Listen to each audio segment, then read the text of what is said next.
Nag-aalala ngayon ang ina ni Francesca Rait Magalona na si Abigail Rait. Ito nga ay matapos ipaalam ni Abigail na nawawala umano ang kanyang anak ilang araw matapos itong lumantad sa publiko.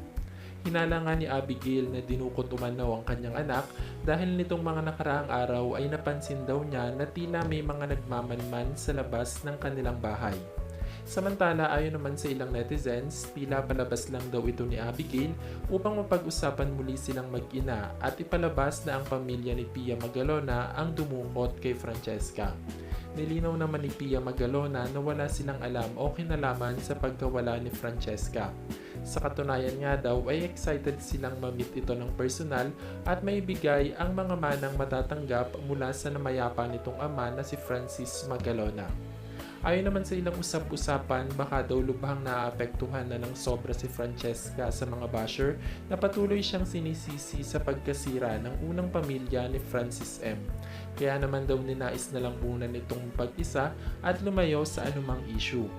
Kung nasaan man nga daw ngayon si Francesca, sana daw ay nasa mabuti itong kalagayan.